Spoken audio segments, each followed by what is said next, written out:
la justicia es como las serpientes, que solamente muerden a los descalzos. ¿Quién es este militar que está vinculado en el asesinato de su hijo? Mi hijo era taxista, era nuevo en cuestión de conductor taxista. Hay elementos que establecen que este señor extorsionaba y asesinaba a personas como parte de clanes y organizaciones criminales. ¿Por qué se podría configurar que el asesinato de su hijo es una ejecución extrajudicial o, como se le denomina popularmente y vulgarmente y erróneamente, un falso positivo?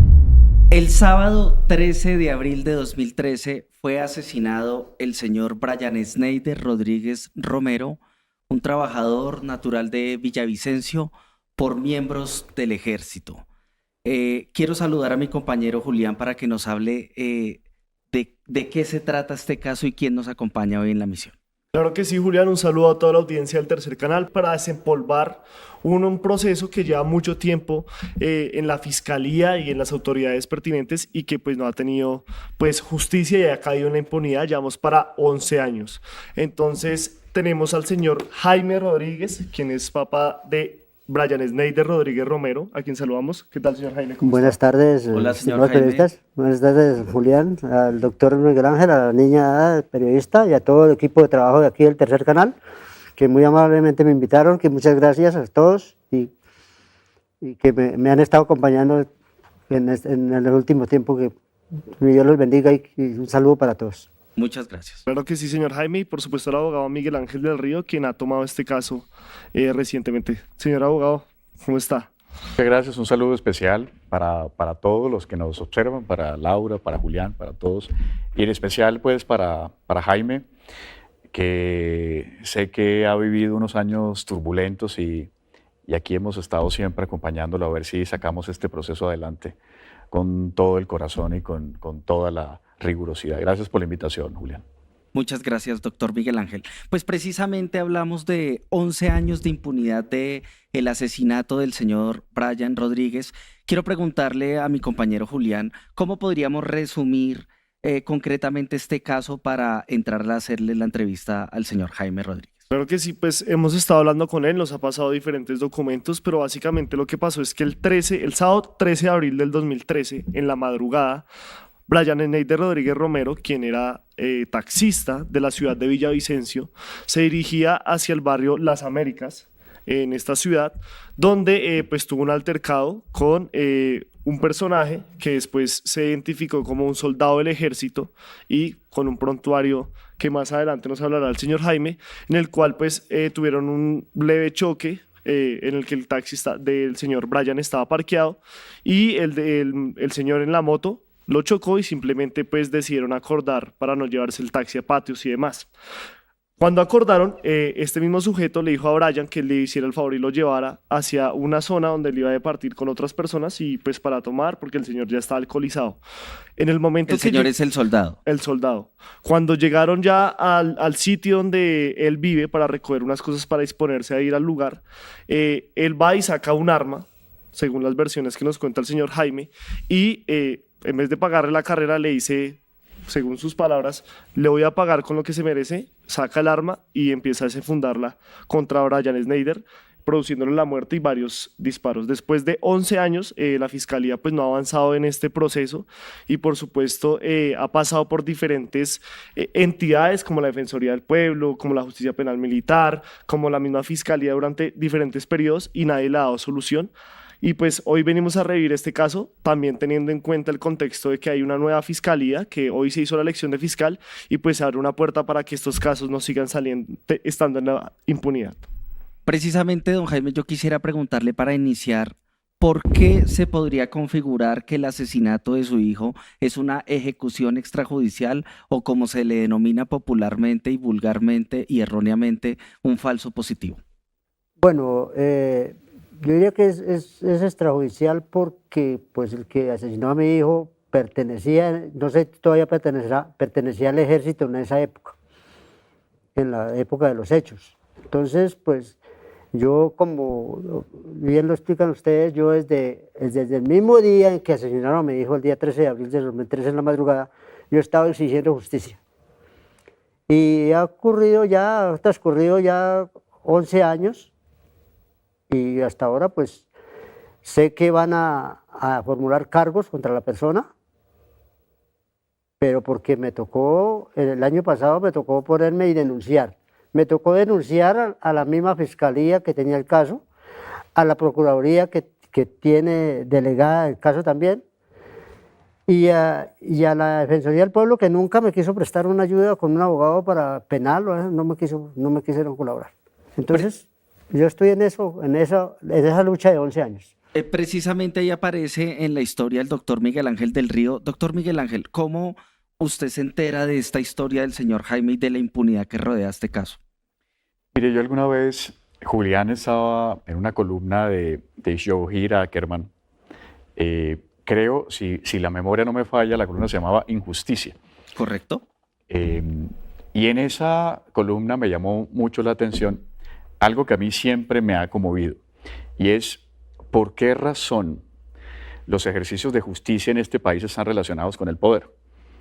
Si una persona, si un ciudadano común y corriente como el señor Jaime es víctima, su familia, de un homicidio, ¿por qué no hay justicia? ¿Y por qué transcurre tanto tiempo para que la pueda haber? Y a mí eso me recuerda, Juliana, Eduardo Galeano, el famoso escritor uruguayo, decía que la justicia es como las serpientes que solamente muerden a los descalzos.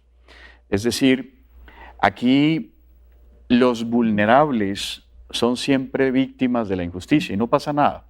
Y después de 11 años, por ejemplo, en este caso, aquí no había ni siquiera se había movido la indagación. Y Jaime ya había enviado cartas a la Defensoría, a la Fiscalía, había denunciado a mucha gente. En ese momento, incluso Julián, usted y yo conversamos en ese momento de lo que nos parecía injusto, y a partir de ese momento conocí a Jaime, conocí su historia. Y yo le dije a Jaime, yo quiero ayudarlo, porque me parece que vale la pena hacer justicia, sobre todo en estos casos. Y fíjese que la llegada, eso nos une un poco con la llegada de la nueva Fiscalía, porque es que la Fiscalía tiene que llegarle al ciudadano de a pie. Si la Fiscalía no logra llegar a la ciudadanía, a la común y corriente, la que vive todo el tiempo la injusticia, pues entonces no habrá una Fiscalía en realidad que sea digna. Las fiscalías no son, el éxito de la Fiscalía no es lograr los grandes casos judiciales, sino por el contrario, servirle a la comunidad. Cuando eso pase, en realidad sí podremos decir que tenemos una fiscalía cercana a la ciudadanía. En ese caso tomamos nosotros las riendas de ese proceso. Ya a finales de 2023 logramos la imputación de cargos de este criminal, el señor José Hernando Sánchez, y el próximo 15 de abril tenemos audiencia de formulación de acusación. Y ahí sí, finalmente, entonces, cuando uno presiona a la Fiscalía, ahí sí se mueven. Que en realidad uno dice, esto no es un ejercicio de justicia, es un ejercicio de presión que genera resultados. Y eso es lo que no podemos permitir. En este caso, a Jaime le vamos a dar la gran noticia al final de este proceso de lograr una condena en contra del ciudadano que acabó con la vida de su hijo. Ese es el punto central, Julián, una historia dolorosa, pero aquí estamos para apoyar esta causa que me parece importantísima. Yo quería preguntarle al abogado, desde su perspectiva, ¿esto se trata de una ejecución extrajudicial? ¿Un falso positivo? Yo pienso que, fíjese que lo que dice Jaime es muy cierto, en el entendido que la séptima brigada del ejército de Villavicencio ni siquiera se ha puesto de acuerdo sobre los argumentos. Y entonces, en principio, decía que el señor Sánchez tenía un problema psiquiátrico. Okay. Pero uno se pregunta cómo tenía un problema psiquiátrico y hacía parte de las fuerzas militares. Entonces, eso nos lleva a nosotros a establecer que en realidad había cierta complicidad y cierto silencio. Hay elementos que establecen que este señor extorsionaba y asesinaba a personas como parte de clanes de organizaciones criminales, es decir, una alianza entre el ejército y organizaciones criminales. Es decir, que lo que aquí se puede establecer era que esta persona quería dar una especie de falso positivo, un nombre horroroso además para asesinatos directos, porque entre otras cosas, Julián, llamar esto ejecuciones extrajudiciales es insensato porque porque en Colombia no existen las ejecuciones judiciales, mucho menos las extrajudiciales. Correcto. Entonces, ¿cuál es el punto aquí central? El punto aquí central es que todavía no están claras las relaciones que tenía esta persona con esas organizaciones criminales, y yo también considero, tal cual como lo advierte Jaime, que estamos frente a una ejecución extrajudicial. Don Jaime, ¿quién es este militar que está vinculado en el asesinato de su hijo? ¿Qué información tiene de él? ¿De qué batallón es? ¿Qué se sabe? Bueno, señor Martínez, yo me entero al otro día de que asesinaron a mi hijo, porque me informan que era militar. A pesar de que el mismo día en que asesinan a mi hijo, este tipo se presenta a Lauri en Villavicencio a reclamar un casco y unos elementos de la moto que había dejado dentro del taxi donde asesinó a mi hijo. Su hijo era taxista. Mi hijo era taxista. Era nuevo en cuestión de conductor taxista. En Villavicencio. En Villavicencio. Ok. Él despegaba como profesional de taxismo o de conductor en Villavicencio. Él se acerca y me entero ese mismo día también de que el tipo pertenecía a la 7ª Brigada, más exactamente al batallón Albán, en Villavicencio. Porque él llegó a reclamar unos elementos que había dejado dentro del taxi. Pues yo ahí no me entero del nombre ni de nada. Días después me entero del nombre de la persona. Entonces, él llega a reclamar y dice, tocan la puerta donde nos estaban entrevistando los de la SIJIN, porque el levantamiento de mi hijo lo hizo la SIJIN. En una oficina me tenían a mí y en otra oficina tenían al patrón de mi hijo, al que administraba los taxis. Entonces llega y toca la puerta y le dice, sí, a la orden, ¿qué le podemos servir? Entonces dice, es que vengo a reclamar un casco y unos elementos que dejé entre un taxi anoche. Entonces el señor de la SIJIN, un sargento, bueno, ¿no?, le dice, sí, pero el taxista está muerto. Entonces, ¿qué hace este tipo? Suelta una carcajada burlona, pero sin sonrojarse ni nada, y dice, sí, pero yo no lo maté.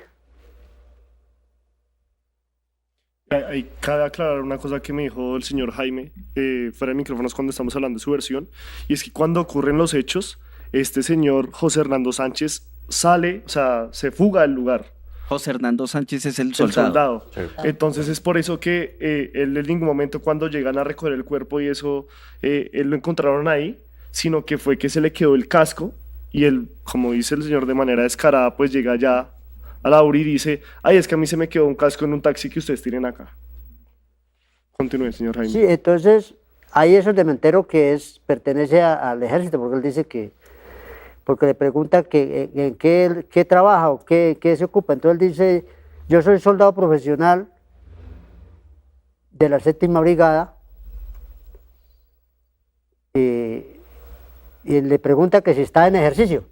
Dice que sí, que él está en ejercicio.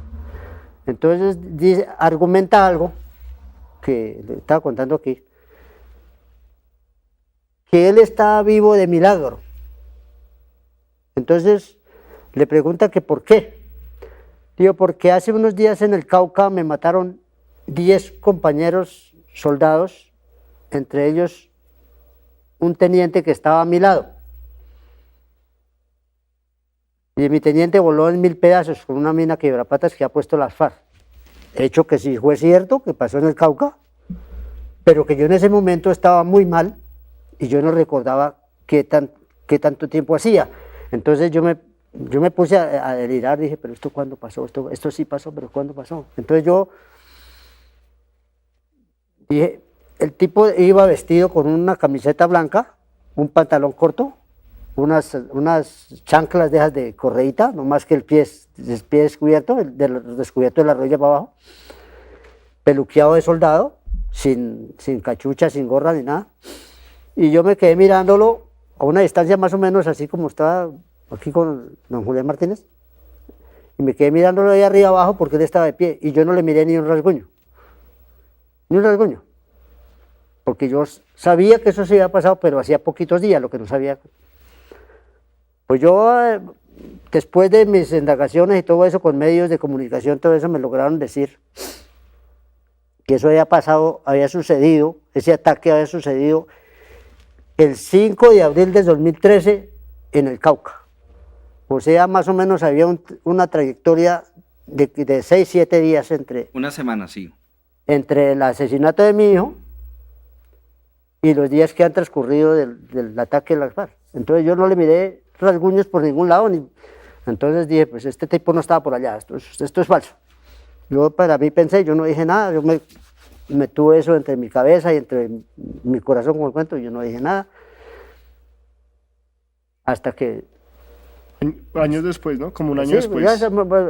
porque a mí un periódico en Villavicencio fue porque yo solicité que por favor, y aquí en Bogotá también, una emisora aquí en Bogotá creo que fue, me dio la información de qué fecha había pasado, había sucedido ese ataque de la guerrilla con unos cilindros bomba en el Cauca. Eso es, ahí es donde yo me entero que pues eso no hacía 6, 7 días y que pues si yo mirándolo no tenía un rasguño. Sí, y digamos, la pregunta específica de Julián es, ¿cuándo usted terminó que él hacía parte de otra estructura criminal? Y eso pasó el 6 de octubre del 2014 en Yopal, cuando lo capturan por haber asesinado a otras 2 personas y haber, ¿cómo se dice? Cuando uno le pide plata a las personas, extorsionado a diferentes finqueros, haciéndose pasar por las Águilas Negras. Una información que al señor Jaime le llegó fue después de que la fiscalía le negó en reiteradas oportunidades pues lo del caso, seguir el proceso, y usted con una de esas fuentes de la fiscalía fue que le pasó ese informe donde se veía que él estaba capturado, ¿cierto? Sí, vi porque en la fiscalía me decían que en el CTI era donde me decían, porque la fiscalía nunca, a mí la fiscalía todo fue tapen. Entonces yo me hice más así del director, del jefe de homicidios, y él me decía que él estaba preso, pero no me decían por qué, y que estaba preso. Entonces yo algún día llegué y me encontré con el investigador que tenía el caso, y me dijo, mire, ahí están los documentos, ve, ahí está, yo lo tengo aquí encima del escritorio. Entonces yo me puse y miré, y me encontré varios nombres, lo que le estaba contando, algo así. Entonces yo me puse a preguntarle al investigador que estaba al frente mío, a decirle quiénes eran las personas que aparecían ahí. Y dije, uno es un testigo, el otro es un cómplice y el otro es alguien. Bueno, y este señor José Hernando Sánchez, ¿quién es? Dijo el indiciado. Entonces yo ese día salí y me fui para un internet, y ya como sabía en qué parte lo tenían detenido, entonces yo llegué y pedí el favor de que entraran a la página del IMPEC y entraran a la seccional Casanare o Yopal. Y ahí fue donde me apareció, porque pues ahí apareció. O sea que solamente hasta octubre de 2014 es que usted se entera que... No, está mucho más tarde. O sea, mucho más tarde es cuándo. Como 2 años, 3 años más después. O sea, A lo 2 o 3 capturaron en años 2014. después del asesinato, usted se entera que el presunto homicida se llama Hernando Sánchez, que era soldado y que estaría vinculado con el grupo paramilitar Las Águilas Negras, que está conformado por miembros de la policía y ejército, ¿correcto? Yo me entero el día que me imprimen el documento donde está vinculado, que yo, el nombre de la persona, yo al otro día, el tercer día, bueno, en esos mismos días de que asesinan a mi hijo, me entero del nombre de la persona. Ya yo sabía que, porque el informe de lo que yo le escuché al tipo, y el informe que ya salió por cuenta del agente de tránsito y de la policía, que fueron los que se requirieron ahí en el momento de que interceptaron el vehículo, la moto. Entonces yo ya me entero de cómo se llamaba. Apoya el trabajo periodístico del Tercer Canal. Ingresa a la app o a www.nequi.com. En la app ve al signo pesos y elige la opción enviar plata o a la opción recargar. Recuerda que en la página web escoges la opción recargar. Ingresa a la aplicación o a la página web de DaviPlata. dale clic a la opción Pasar plata. Elige la opción A otro DaviPlata, llena los datos y digita el número de cuenta 304-271-5010. Continúa los pasos y confirma tu aporte y listo. Juntos visibilizamos la otra Colombia. Si te gusta nuestro contenido Y no quieres perderte nada de la agenda alternativa, suscríbete a nuestro canal y activa la campana de notificaciones. recuerda darle like a este video y por supuesto compartirlo con tus familiares, amigos y conocidos. Así juntos visibilizamos. La Colombia profunda. Recuerda, somos el tercer canal, la voz de los que no tienen voz.